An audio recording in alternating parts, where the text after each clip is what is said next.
The Man Thinketh by James Allen. Chapter 4 The Thought Factor in Achievement. All that a man achieves and all that he fails to achieve is the direct result of his own thoughts.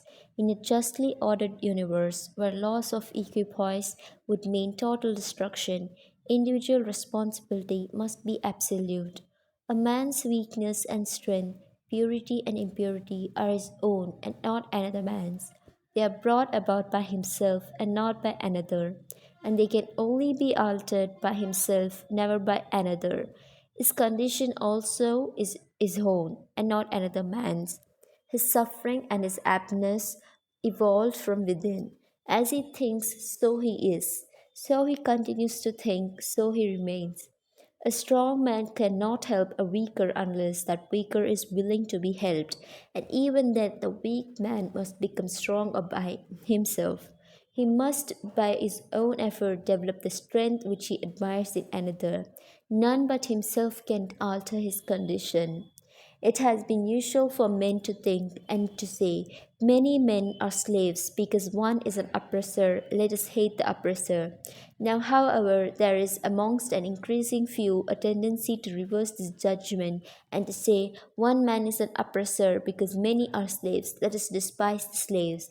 The truth is that oppressor and slave are cooperators in ignorance, and while seeming to afflict each other, are in reality afflicting themselves. A perfect knowledge perceives the action of law in the weakness of the oppressed and the misapplied power of the oppressor.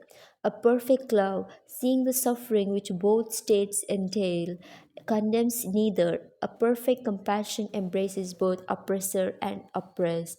He who has conquered weakness and has put away all selfish thoughts belongs neither to oppressor nor oppressed. He is free. A man can only rise, conquer, and achieve by lifting up his thoughts. He can only remain weak and abject and miserable by refusing to lift up his thoughts. Before a man can achieve anything, even in worldly things, he must lift his thoughts above slavish animal indulgence. He may not, in order to succeed, give up all animality and selfishness by any means, but a portion of it must at least be sacrificed. A man whose first thought is bestial indulgence could neither think clearly nor plan methodically. He could not find and develop his latent resources and would fail in any undertaking.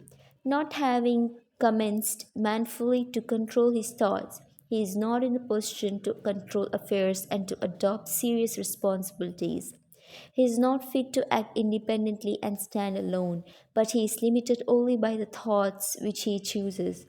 There can be no progress, no achievement without sacrifice, and a man's worldly success will be in the measure that he sacrifices his confused animal thoughts and fixes his mind on the development of his plans and the strengthening of his resolution and self reliance. And the higher he lifts his thoughts, the more manly, upright, and righteous he becomes. The greater will be his success, the more blessed and enduring will be his achievements. The universe does not favor the greedy, the dishonest, the vicious, although on the mere surface it may sometimes appear to do so. It helps the honest, the magnanimous, the virtuous. All the great teachers of the ages have declared this in varying forms, and to prove and know it a man has to but persist ma- in making himself more and more virtuous by lifting up his thoughts. Intellectual achievements are the result of thought consecrated to the search for knowledge or for the beautiful and true in life and nature. Such achievements may be sometimes connected with vanity and ambition, but they are not the outcome of those characteristics. They are the natural outgrowth of long and arduous effort and of pure and unselfish thoughts. Spiritual achievements are the consummation of holy aspirations.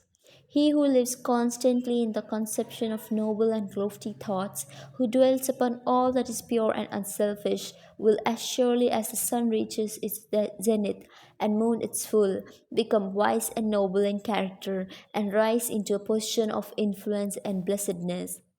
Achievement of whatever kind is the crown of effort, diadem of thought. By the aid of self control, resolution, purity, righteousness, and well directed thought, a man ascends. By the aid of animality, indolence, impurity, corruption, and confusion of thought, man descends. And a man may rise to high success in the world and even to lofty altitudes in the spiritual realm, and again descend into weakness and wretchedness by allowing arrogant, selfish, and corrupt thoughts to take possession of him. Victories attained by the right thought can only be maintained by watchfulness. Many give way when success is assured and rapidly fall back into failure. All achievements, whether in the business, intellectual, or spiritual world, are the result of definitely directed thought, are governed by the same law, and are of the same method. The only difference lies in the object of attainment. He who would accomplish little must sacrifice little. He who would achieve much must sacrifice much. He who would attain highly must sacrifice greatly.